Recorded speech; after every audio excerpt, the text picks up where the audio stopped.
Ma'lum bo'lishicha, Xitoyning ziyonkashligidan qutulish orqali o'xshamagan davlatlarda panohlangan Uyg'urlarning inoatiga ziyon yetkazmoqchi bo'lgan Xitoy istixborot xodimlari Angliyadagi bir qism Uyg'urlarning oylik maoshi $8,000 bo'lgan jasus bo'lishga majburlagan.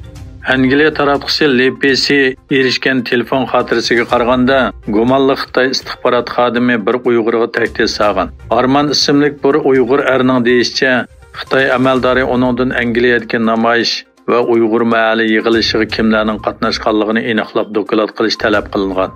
Uningga yana muxbirlarning ziyoratini qabul qilgan Uyg'ur musofirlarining ismlarini xotirlash va konkret Uyg'ur guruhining nima planlayotganligini bayqashni buyurgan. Angliya parlament a'zosi Angliyaga ziyoratga kelmoqchi bo'lgan qo'rchoq amaldor Erkin Tunyaz irqiy qirg'inchilik jinoyat qilmishi bilan ayblanganligini, shunga uni qo'lga olish kerakligini bildirgan.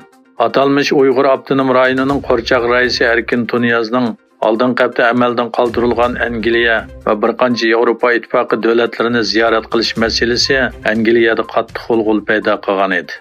Angliya Mustaqil gazetining bu vaqtdagi xabarda bildirishicha, Tashqi ishlar vaziri Leodo Cherti parlament a'zolarining talablari va noroziligi sababli qo'rchoq amaldor Erkin Tunyazga ziyorat jarayonida uningga jazo berish, vizni rad qilish yoki tammojni qo'lga olishni qaror qilishga majbur bo'lib qolgan. Xitoy Tashqi ishlar ministrligining Shimoliy Atlantik akti tashkilotining bosh kotibi Jens Stoltenbergning Xitoyning Rossiyani Ukraina urushi uchun qurol bilan ta'minlashdan andish qilayotganligini aytishni tanqid qildi. Shimoliy Atlantik akti tashkilotining bosh kotibi Stoltenberg tunugun Ukraina tashqi ishlar ministri Dmitry Kuleba bilan ko'rishgandan keyin o'tkazilgan birlashma muxbirlarni kutilish yig'inida biz Xitoyning Rossiyani urushda ajallik qo'llashidan andish qilyapmiz degan. Yaponiya bilan Xitoy 22 fevral 4 yildan buyongi tunji bexatarlik suhbatini o'tkazdi. Yaponiyaning muavin diplomatiya ministri Shigeo Yamada Tokioda ilib berilgan va taxminan 3,5 soat davomlashgan yig'inda so'z qilib, ularning Xitoyning rayondagi dengizdagi harbiy faoliyatlarining kunsiri kuchayishidan andish qilayotganligini o'tirg'a qo'ygan.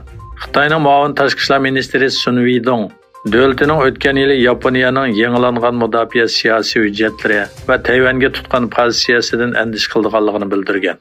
Suhbat jarayonida taraflarning ijobiy va muqim ikki taraflik munosabat o'rnatish uchun aloqani saqlashga qo'shilganligi bildirildi.